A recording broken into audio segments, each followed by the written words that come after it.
Bienvenidos, bienvenidas a esta nueva emisión de la llave Psi de todos los lunes. Un gusto estar de vuelta por aquí. Al mismo tiempo, en simultáneo, Facebook, Instagram y canal de YouTube. Así que quien no se haya suscrito ya sabe, lo puede hacer, es totalmente gratuito a cualquiera de las redes, porque la idea de esto es una interactividad, como lo está diciendo el espacio, el flyer. Esto quiere decir, hola Ana María, ¿cómo te va? Tempranito. Esto quiere decir que puedan ser absolutamente libres de participar, de comentar, de opinar, de pedir, de reflexionar. Bueno, lo que ustedes quieran, de eso se trata. Que podamos pensar juntos un espacio justamente de reflexión crítica, de multidimensionalidad, de lo múltiple, de lo complejo. Bueno, en el canal de YouTube van a encontrar todos los medios de contacto. Yo no me quiero detener en eso para que no perdamos tiempo, vayamos directo al grano.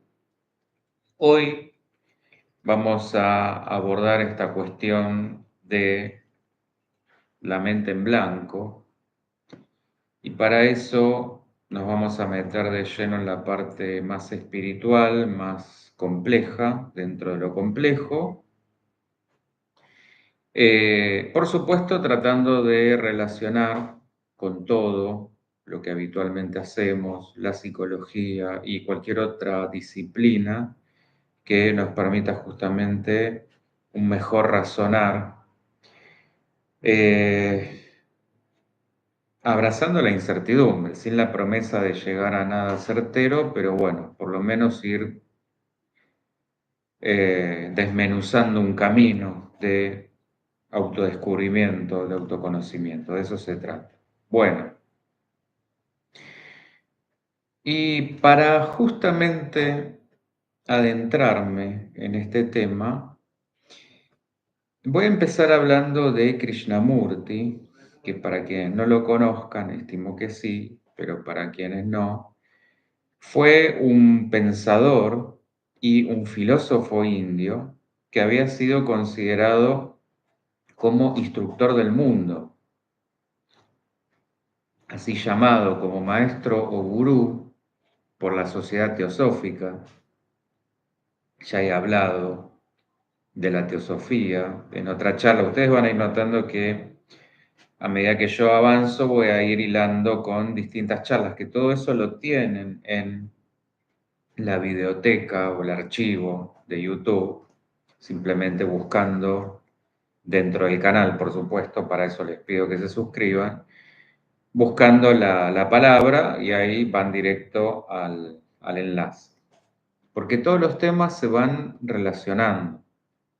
Entonces, había sido de alguna manera reconocido como tal por la Sociedad Teosófica, pero él la abandona y todos esos nombres, maestro, gurú, instructor, Mesías, se apartó siempre de ese camino, nunca quiso ponerse en ese lugar. Por otro lado tenemos a David Bohm, que fue uno de los mejores físicos cuánticos estadounidenses de todos los tiempos. Bueno, y acá lo interesante, ¿por qué hablo de multiplicidad, de multidisciplinaridad, de multidimensionalidad? Porque estos dos tuvieron varios encuentros documentados, que eso también lo pueden encontrar, no en mi canal, pero sí, si buscan Krishnamurti Bohm. Hola Yanti, tanto tiempo, ¿cómo estás? Van a encontrar infinidad de charlas y no tienen desperdicio alguno. Y puntualmente hoy quiero empezar, porque después nos vamos a ir metiendo por otros lugares, pero quiero empezar con esto de vaciar la mente a partir justamente de las reflexiones de estos dos. Ambos van a situar el conflicto en el tiempo psicológico.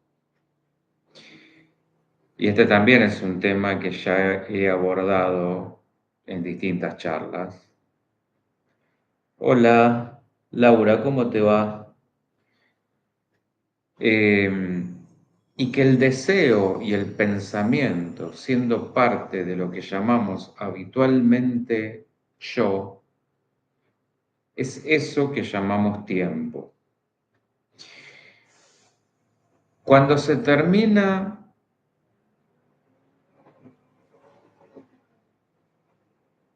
no queda nada,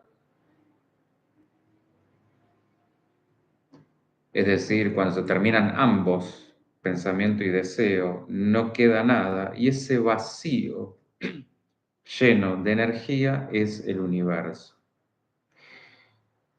Aclaro que cuando digo nada, ya vamos a ver concretamente a qué me estoy refiriendo. Krishnamurti va a vincular la energía al vacío, pero habla de algo más allá de ese vacío, una sustancia que no es como la conocemos en la materia, pero que responde a esa cualidad, y para llegar a ella, él habla de liberarnos del yo o del ego, como ya hemos escuchado infinidad de veces, asociando el ego también a una sustancia que parece muy real y por lo tanto nunca se va a querer abrir a la amenaza de desintegración. Y por lo tanto, esa mente nunca va a poder capturar lo que hay más allá. ¿Qué es lo que hay más allá de ese vacío? Silencio, o el silencio es parte de ese vacío. Y esto no en el sentido de lo que Aristóteles se refería como el motor primero. No hay causación en cuanto a principio y fin. Krishnamurti va a apuntar a la muerte de la individualidad para sumergirse en lo universal que también muere. Eso sería el vacío. La muerte del yo y la muerte del universo. Cualquier cosa, ya saben, me van deteniendo. Yo sé que es un tema complejo y cada vez se complejiza más. Ustedes me dirán, ¿cómo vincular todo esto a la angustia cotidiana? ¿Qué tiene que ver esto con la vida ordinaria, con el hombre ordinario? ¿Qué tiene que ver esto con el padecimiento diario? Para que no parezca algo muy alejado o la conversación de dos delirantes místicos. Bueno, la barrera es justamente la ilusión del yo, sus pensamientos y a partir de ahí sus apegos. Pero, como parece que todavía nos atrae más el conflicto y que de alguna manera lo otro resulta aburrido, de hecho sobre esto Krishnamurti lo va a graficar con un chiste. Él va a decir que un hombre muere y se presenta ante San Pedro, y San Pedro le dice: viviste una vida bastante bondadosa, no estafaste demasiado, pero antes de que entres en el cielo, tengo algo para decirte. En el cielo todos están aburridos, todos son horriblemente serios, Dios nunca se ríe, y los ángeles no tienen buen humor, están deprimidos. A menos que quieras entrar en ese mundo, pensalo, tal vez antes de entrar te gustaría ir al infierno y ver cómo es. Depende de vos. Si apretás el timbre, va a llegar el ascensor, subís y te va a llevar al infierno. Bueno, es así que este pobre infeliz toca el timbre,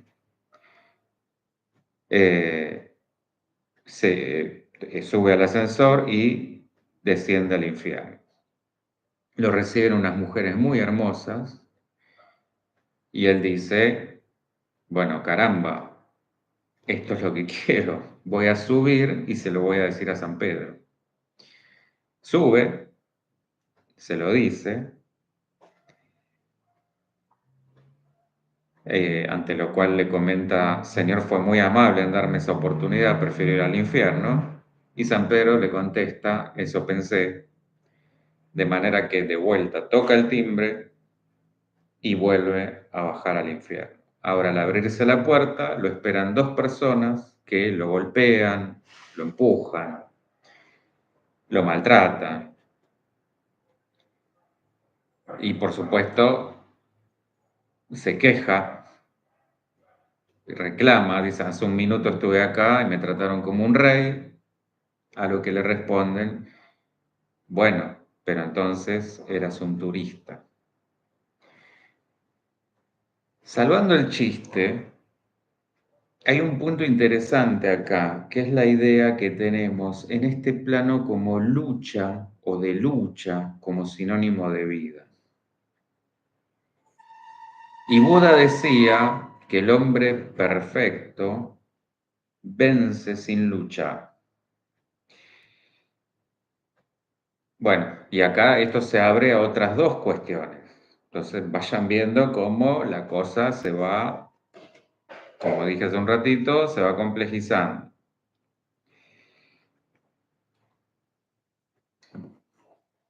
Una idea de lucha tenemos por un lado que se contrapone a la vida, a esta vida que conocemos acá, y una idea de supuesta perfección que también se contrapone a esta realidad material. Y lo que pasa con estos conceptos es que tenemos que separar en una primera instancia lo material y lo espiritual para después sí encontrar la forma de integrarlo, de reunirlo. Ese es el trabajo que tenemos en resumen en nuestro paso por este mundo, por supuesto, desde esta perspectiva espiritual. Ese sería el sentido. Salir de nuestro olvido, que está justamente causado por la mente, para recordarnos y reintegrar el espíritu y la materia. Nosotros acá luchamos por nuestra pulsión de vida o a la vida, luchamos por aferrarnos a sobrevivir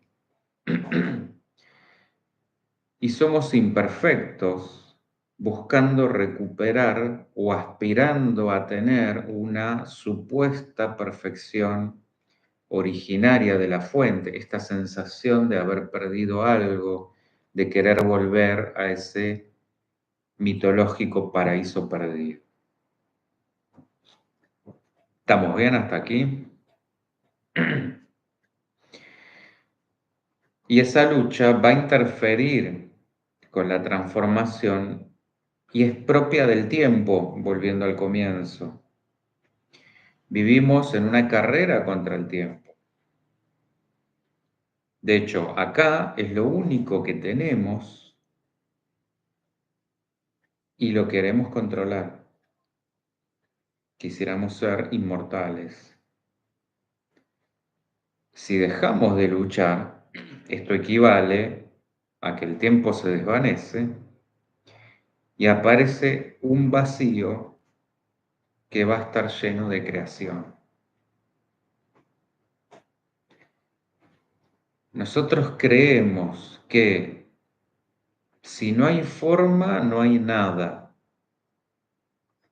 Pero resulta que la forma corresponde a un plano de existencia o a una dimensión que tenemos que trascender para poder ser capaces de observarla. Es decir,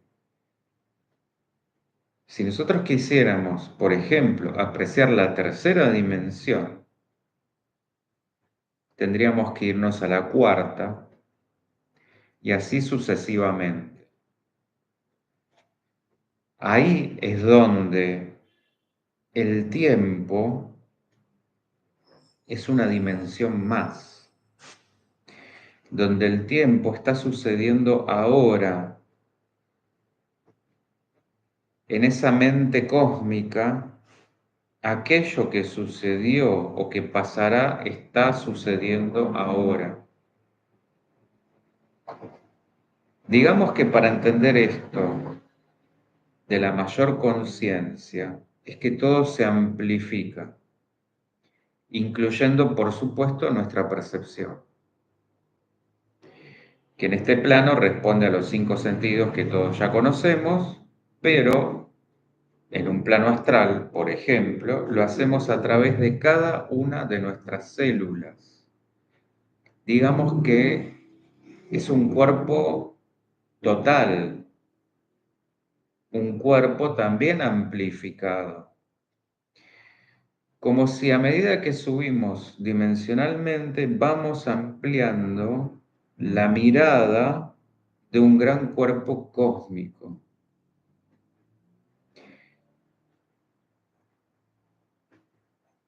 Sí, sí, Ana María, estoy tratando lo de la mente en blanco, exactamente.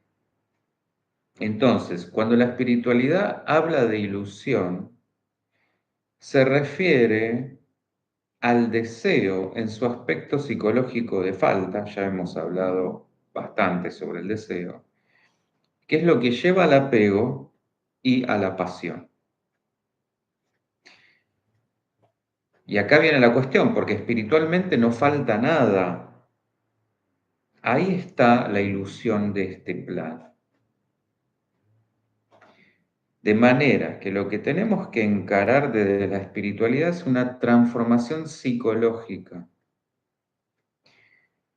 Nosotros acá conectamos con la parte hedonista del cuerpo físico. Hola Carlita, ¿cómo te va? En lugar de la salud. Conectamos con la parte pasional del cuerpo emocional en lugar de la ternura o del amor. Y conectamos con la separatividad del cuerpo mental en lugar de la intuición o el pensamiento crítico. Como vimos, ¿se acuerdan con la charla de aprendizaje significativo? Estamos entrenados y acostumbrados a estudiar de memoria, una memoria repetitiva. No se estudia la intuición, no se estudia, no se entrena el pensamiento crítico. Son aspectos estos no desarrollados. Y como por supuesto que la memoria no alcanza, para eso hemos creado computadoras para justamente pretender una memoria casi infinita y un procesamiento casi infinito de la información, cada vez más rápido. Y en lugar de tomar esto como una oportunidad para ir por otro camino, estamos buscando la fusión con la máquina, volvernos prácticamente máquinas o que directamente la máquina nos reemplace, nos tome. Fíjense lo curioso que cuando se habla de registros akáshicos, esto funciona como una memoria cósmica, como los archivos mentales de esa gran inteligencia universal. Pero no me quiero desviar del principio para explicar justamente, valga la redundancia, el tema del principio, porque se presta confusión si tomamos la primera ley universal del Kybalión, que es el principio o la ley de mentalismo, que nos dice que todo es una creación mental de Dios. Bueno, acá la cuestión es que asimilamos que Dios piensa. Lo vemos como un Dios pensante, como si fuera un filósofo. Bueno, de hecho, justamente por esto es que muchos filósofos creían que desde el pensar podríamos llegar a Dios. Pero Dios no piensa, Dios es, simplemente es. Este es un error muy común de hacer una transferencia de lo que suponemos Dios y no es el verdadero Dios. Porque Dios no puede tener imagen. Si tiene imagen, tiene forma. Y es otra ilusión, como decía Krishnamurti. Bueno, para esto acuérdense la charla que vimos sobre el demiurgo. Esto de la copia deformada. La forma es una creación del pensamiento. Dios no necesita pensar, simplemente conecta con ese vacío creador porque eso es vacío creador. Que al mismo tiempo, ustedes ya saben, todo es nada, nada es todo. Entonces, vacío igual a todo. Y a partir de ahí puede intencionar o manifestar una forma. Después lo que está escrito en los libros sagrados o como nosotros lo podamos poner en palabras es otra cuestión, porque necesitamos pasar varios filtros para de alguna manera poder explicar lo que es esto de, bueno, primero fue el verbo, hágase la luz,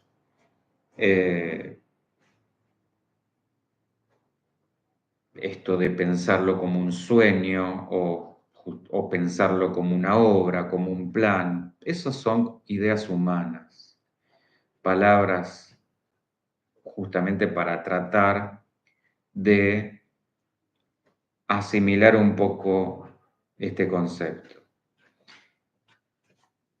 Pero si esto lo razonamos bien, solo entonces puede haber un principio y final desde el absoluto, porque el absoluto tiene que ser el principio y el final, el alfa y el omega. Y de ninguna manera desde lo relativo. O sea, lo relativo va a tener un principio y un final, porque justamente esa es la ilusión del tiempo, el absoluto no. Escapa al tiempo.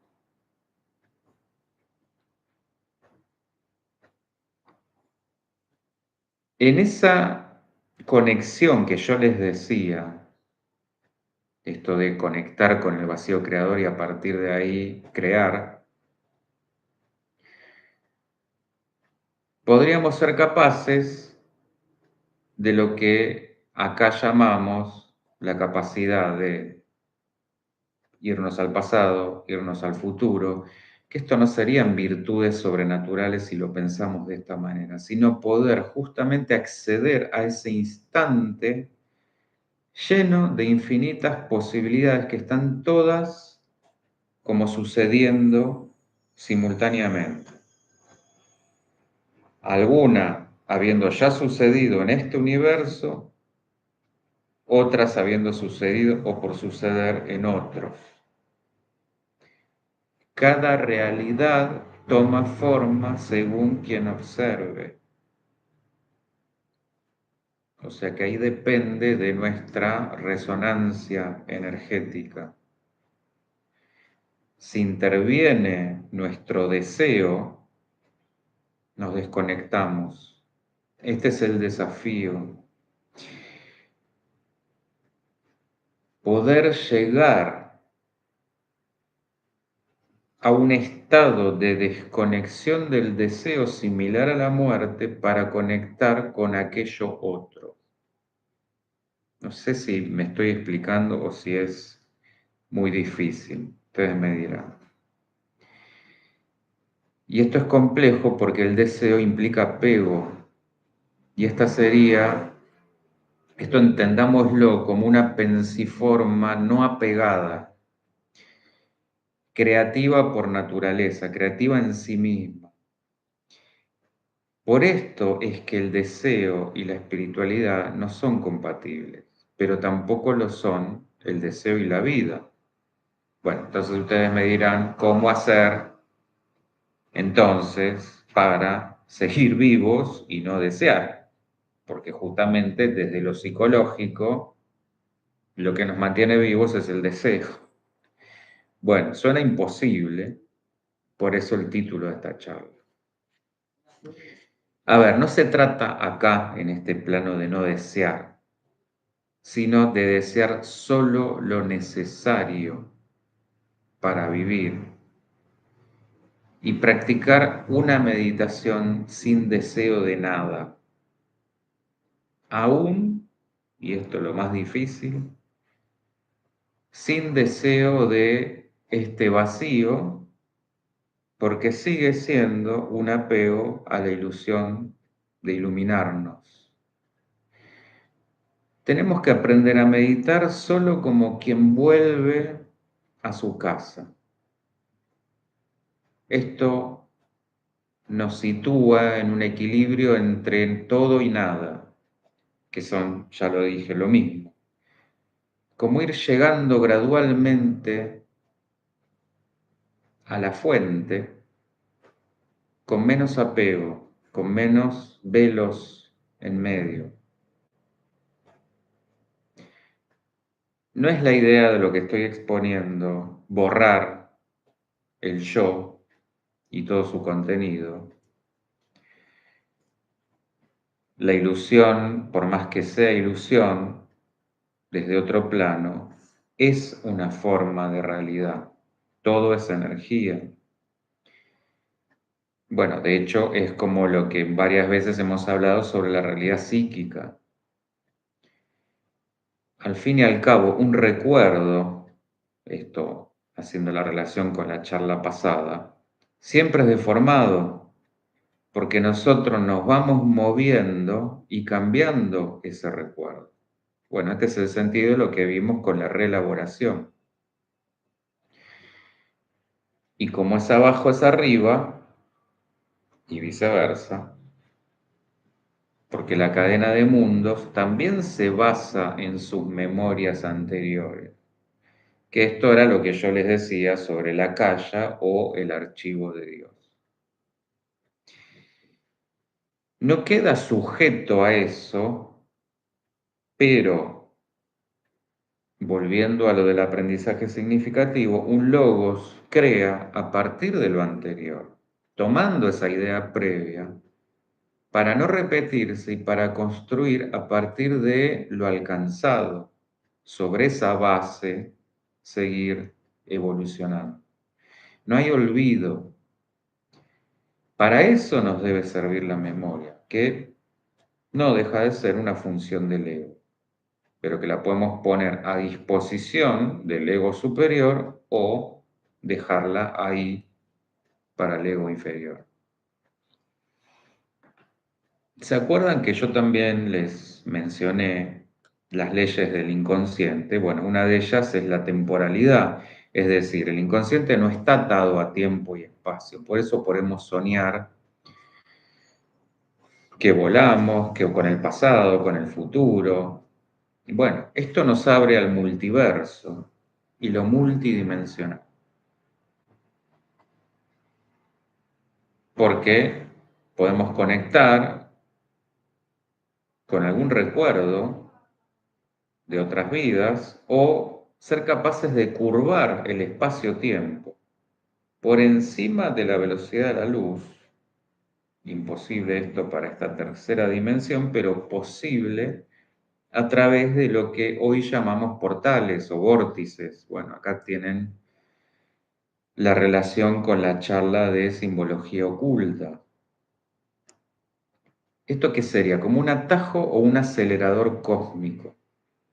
Una manera de trampear, si se quiere, las leyes de nuestra física, la de este plano, y así poder vislumbrar algo del futuro, que es lo que acá llamaríamos como profecía.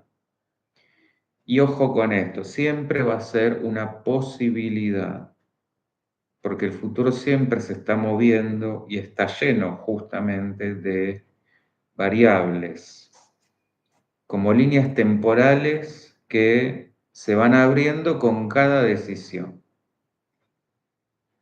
Todo está previsto, pero también depende justamente de las decisiones. Para eso es que tenemos el libre albedrío. Por eso, esto que yo les decía, una cosa es la memoria como función psíquica unida a nuestro ego y otra es la memoria del alma. El trabajo espiritual apunta a liberarnos en el sentido que vimos la semana anterior. Primero, desde un trabajo psicológico, recordar, repetir y reelaborar, es decir, recordar para no repetir a fuerza de síntoma y sí repetir a fuerza de deseo, lo que me va a llevar a reelaborar todo aquello que me hacía repetir lo reprimido. Pero la cuestión no se agota ahí, porque después sigue habiendo otro trabajo desde lo espiritual con ese deseo. Esta sería como la segunda parte de aquello, que va a ser la puerta al gran abismo, al vacío del real lacaniano, real con mayúscula, lo innombrable, donde el lenguaje se muere, como el yo. La mente ahí se ha liberado de los recuerdos, no se ha olvidado, se ha liberado, que no es lo mismo, y se hace creadora para el nuevo hombre espiritual. Ahí se da el despertar de la flor de loto y empezamos a recordar, pero en un sentido espiritual. Se nos abren los recuerdos de muchos otros tiempos, recuerdos del alma, lo que nos permite reconectar con toda la creación. Carla, la intuición está en ese vacío, sí, sí, justamente porque terminada la racionalidad viene la intuición, que no son excluyentes. Acá no se trata de la intuición como próxima evolución o mejor que la racionalidad. Es una integración. Es como que vamos sumando facultades, y así como ahora hablamos de un pensamiento crítico, esto es como una virtud más.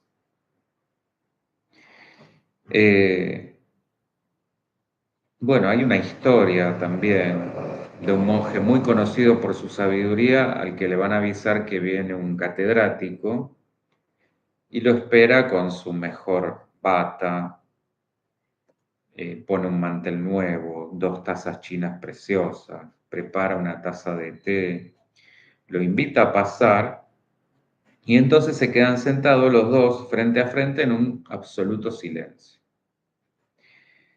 El monje le sirve té en su taza, lo vuelca, ensucia su traje y le dice, ¿no ve usted que la taza está llena? Bueno, es usted mismo, su taza está llena. Yo no puedo poner nada en esa taza. Vacíe usted primero la taza y entonces podrá escuchar mis palabras. De esto se trata. Primero, tenemos que vaciarnos si queremos poner algo. La energía ocupa espacio. Y esto es lo que se propone una meditación en serio, no una meditación escapista, donde todo es hermoso o ideal.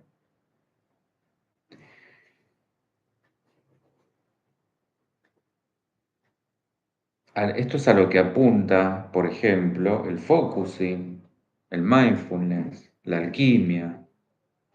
Vaciarnos de prejuicios, esquemas, estructuras, de todo, de nosotros, hasta llegar a la propia idea de identidad, de quiénes somos, vaciarnos hasta de eso.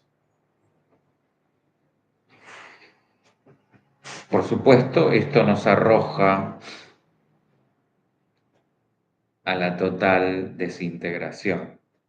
Y la idea es que no se nos desintegre la psiquis, sino justamente para eso poder estar debidamente entrenados para poder sobrellevar este proceso que no resulta agradable para el ego.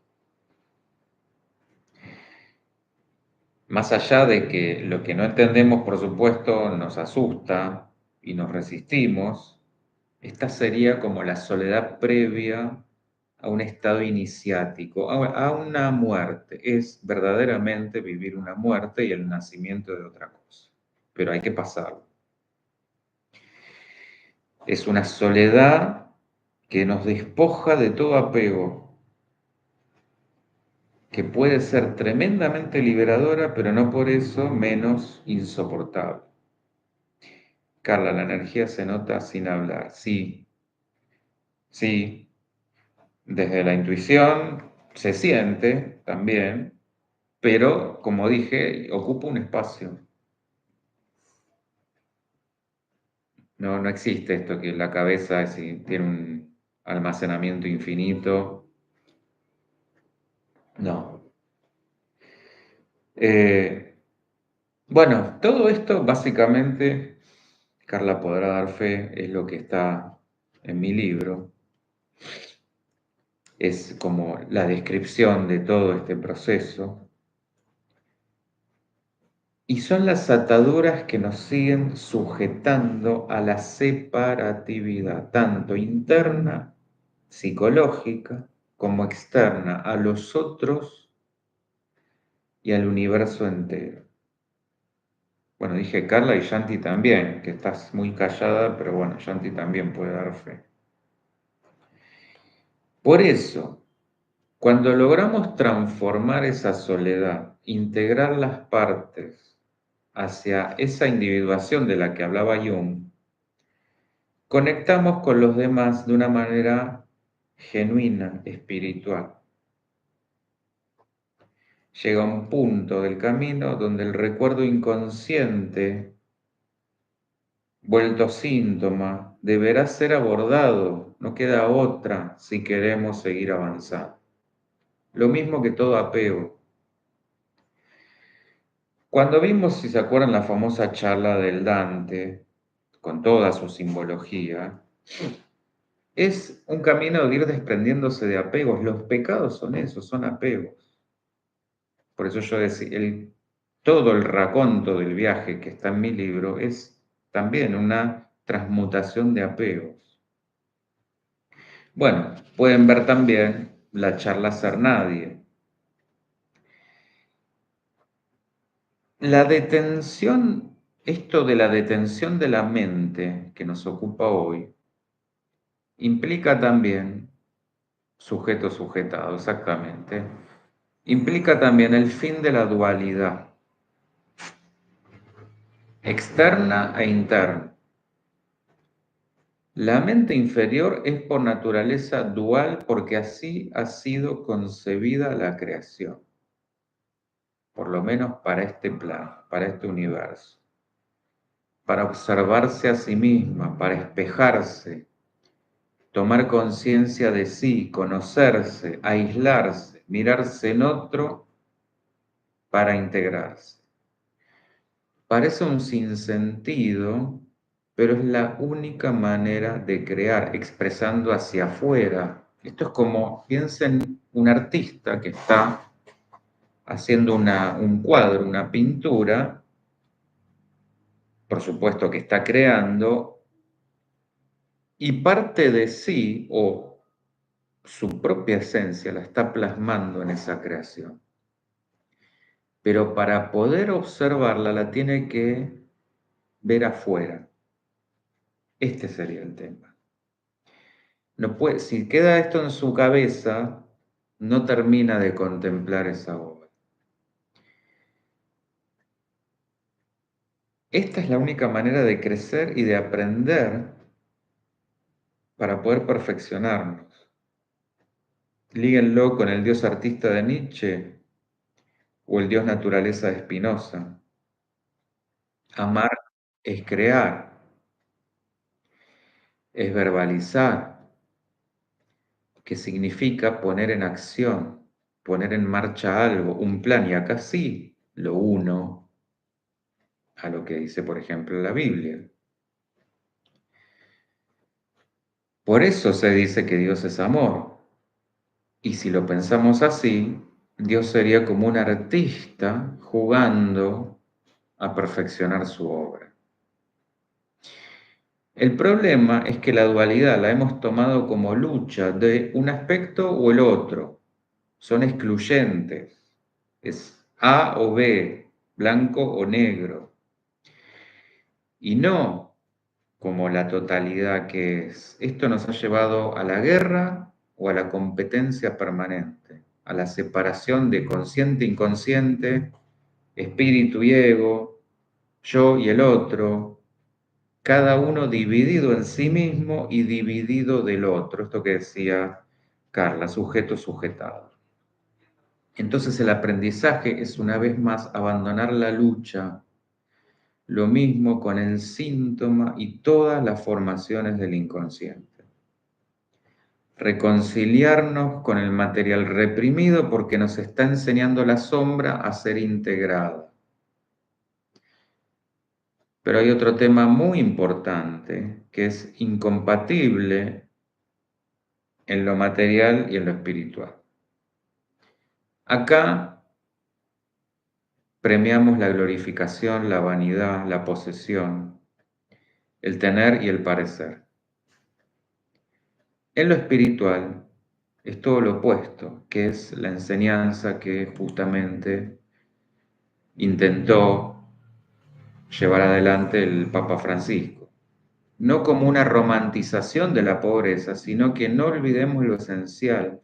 Nada de lo que poseamos materialmente nos lo vamos a llevar, pero sí nuestros valores, nuestro ser. La espiritualidad bien entendida debe enseñarnos a corrernos del apego a las cosas y enfocar ese apego a nuestros valores. Ese es el único apego que vale la pena. Y ojo, sin por eso caer también en grietas del tipo espirituales, no espirituales, que también pasa. Una mente dividida en permanente tensión es lo que genera la guerra dentro y fuera. Entonces el camino es el aquietamiento de la mente, soportar esa soledad interna. Y agrego el conocimiento de la mente y de nuestro ADN, porque hay partes de la mente que se activan solo en un estado meditativo, de esto hay evidencia sobrada, regiones que habitualmente no utilizamos, así como lo que consideramos ADN basura. Bueno, el problema es que hemos enaltecido la mente no como un medio hacia algo más, sino interpretando mal la primera ley universal hermética: todo es mente, el universo es una creación mental, porque esto es una mente impregnada de espíritu, no solamente una mente llena de información, como si fuera una computadora. Hola Sonia, ¿cómo te va? Y acá guarda con el tema de la inteligencia artificial, porque podrá tener inmensos recursos de procesamiento de la información. Pero sin un espíritu, nunca va a lograr conectar con esa fuente más que para formular teorías. Podrá llegar a ser el pináculo del razonamiento, pero no de la intuición, no de la sabiduría. Y tenemos pánico porque nos imaginamos ser la gotita que sumergida en el océano, por algo Freud llamaba a esto sentimiento oceánico,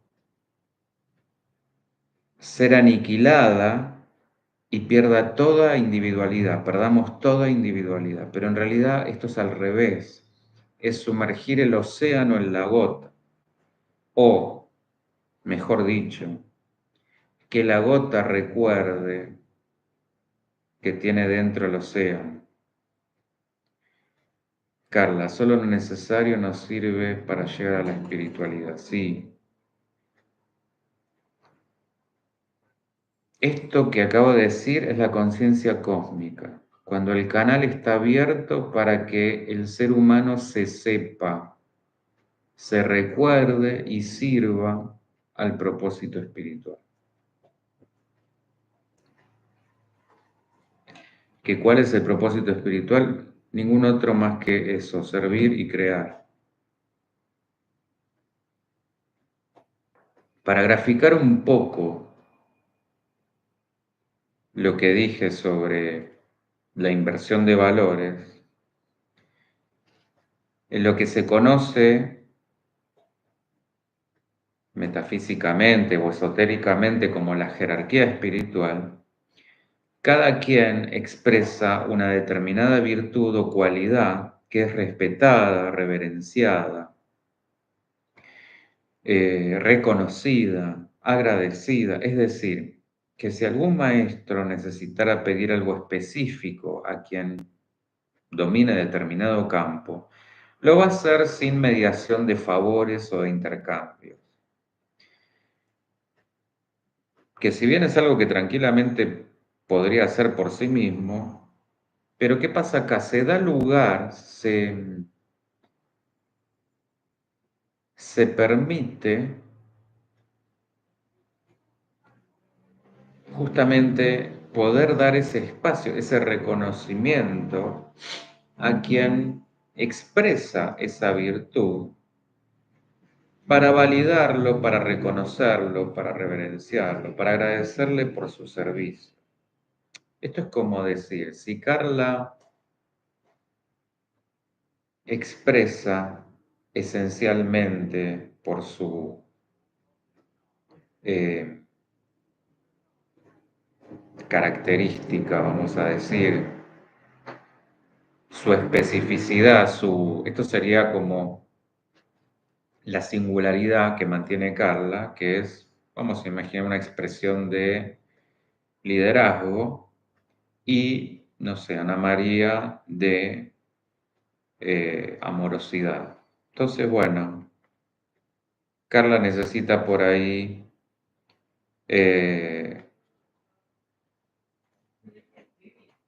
expresar o quisiera expresar en el plano, en este plano, imaginemos que ella ya ha trascendido la materia y está en otro lugar, quisiera justamente dejar un mensaje de lo que sería un buen líder,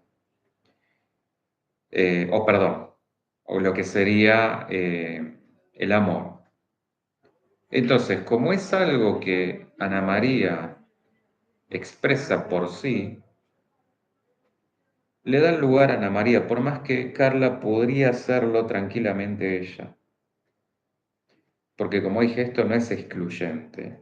Quien ya domina una cierta virtud también tiene las otras. Pero justamente por este reconocimiento y esta reverencia hacia el otro, se le da el lugar, se lo reconoce. Fíjense de vuelta el tema del reconocimiento tan necesario acá abajo como es abajo es arriba. Opera, vamos a decirlo así, un sincero amor fraternal y no se pide nada a cambio, ni de un lado ni del otro. Acá es exactamente al revés. Todo favor tiene un precio antes, durante o después. Y de vuelta, como es arriba es abajo, el universo también tiene principios y finales múltiples, periodos entre los que sueña con sus propios recuerdos para volver a nacer en una mejor versión. Pero esta es una observación sin apegos. Ahí está la diferencia. Es la contemplación de las memorias. Como poder ver un álbum de fotos pero sin sentir nada, contemplando nada más.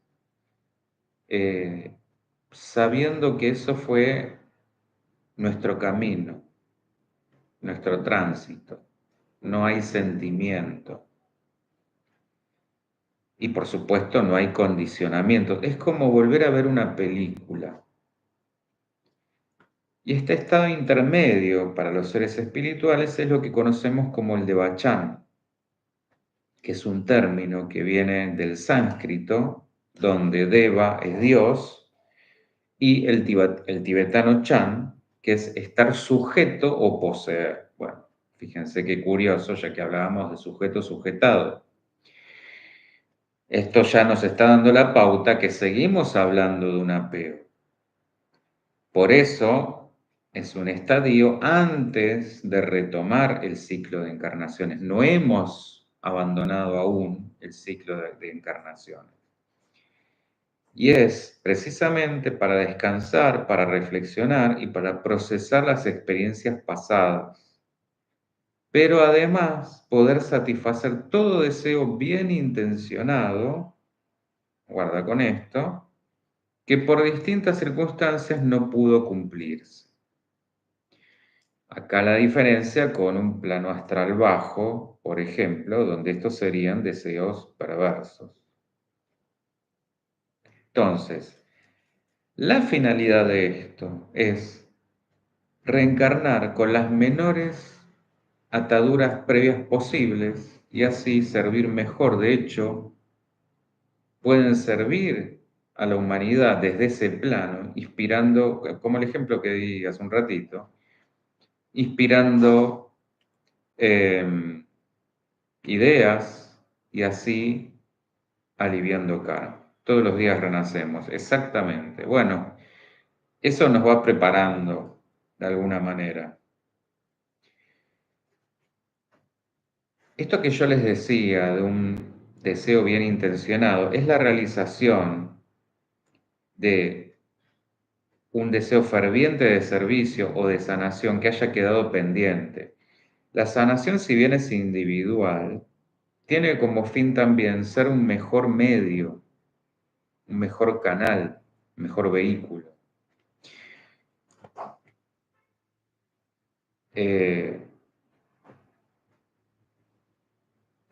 Ahí lo que se piensa se manifiesta automáticamente. Pensar es hacer, no hay velos en el medio. Quien haya podido alguna vez experimentar un viaje astral o al menos tenga el recuerdo o la sensación de haber volado durante el sueño, que esto seguramente debe ser más que común, habrá sentido que no hay límites de distancia, hay esa sensación de instantaneidad. Pensar es estar, no existe esa percepción para el hombre astral consciente. Si bien el yo sigue estando porque hay conciencia de individualidad, pero en un sentido autoconsciente, un yo que se sabe espiritual, no separado del tipo estoy soñando que estoy volando o estoy experimentando esto como esta separación. Está integrado a la experiencia, es uno con eso. Otro caso muy común es soñar con colores mucho más vívidos, como si tuvieran vida propia. Y para que todo esto pase, tenemos que dejar justamente de regodearnos en los recuerdos reprimidos, en el goce de los síntomas, en este camino enfermizo que la humanidad ha tomado desde la separación.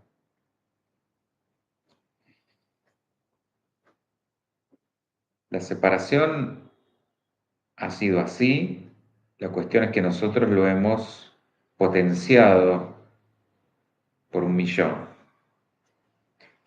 Entonces, el nuevo desafío es tomar a Freud y a Jung como puntos de partida y animarnos aún más allá. El de Bachan, en ese sentido, funciona a modo de una cura psicológica. Ahí se da la reelaboración. Y de vuelta, unan esto a la charla anterior. Algo debo hacer con eso que me oprime para transformarlo. Al liberarlo, me libero. Trasciendo. Cuanto más se desea, menos se experimenta. Y a medida que se experimenta más, se desea menos. Hasta que llega un punto donde podemos renunciar al de Bachan. Ahí se da lo que llamamos la iniciación, que es como un nuevo nacer, un nacimiento espiritual. Si hemos experimentado más de lo deseado, ese saldo a favor va a quedar como dharma en lugar de karma y le va a dar forma a un cuerpo causal que es donde atesoramos recompensas que sirven para liberarnos del círculo de las encarnaciones. ¿Se entiende? En síntesis, sí, integración, solidaridad y amor. Sí, servicio. Como están viendo, no se trata de un retiro de la mente, una extinción o una destrucción. Esto es imposible y tampoco sano, porque de hecho hay toda una enseñanza también hermética que dice que todo esto queda guardado en un átomo memoria. Entonces, no es que la mente desaparece, se integra. Esto sería más como un recogimiento, un repliegue, quizás sería la forma más correcta, un distanciamiento o un apartamiento del propio yo para tenerla a disposición. ¿A disposición de qué? Bueno, justamente del ego superior. En lugar de creer acá que somos mente o que la mente domina, esto es justamente poder sublevarla a un conocimiento trascendental, espiritual. Y por supuesto no se acaba ahí, porque siempre parece como que vamos encontrando momentos donde decimos, bueno, acá está la verdad y acá nos quedamos. No, no hay un final. Y esto sería aprender a entrenarla para transformarla, para servir, no para dominar. La mente aparece cuando pensamos, cuando ponemos el foco.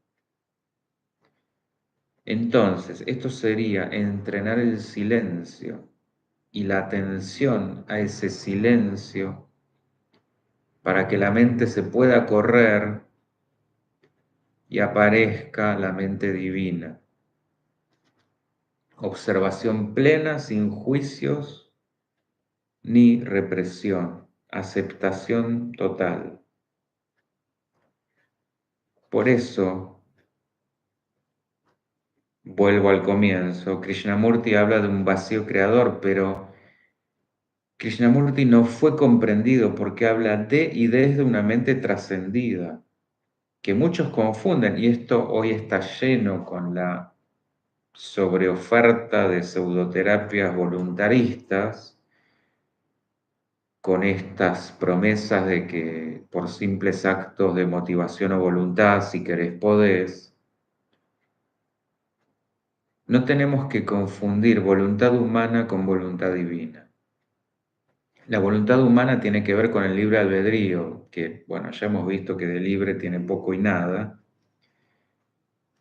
Pueden encontrar también esa charla. ¿Por qué digo esto? Porque es la elección dentro de una jaula, que es lo que llamamos karma, la rueda del samsara, las reencarnaciones.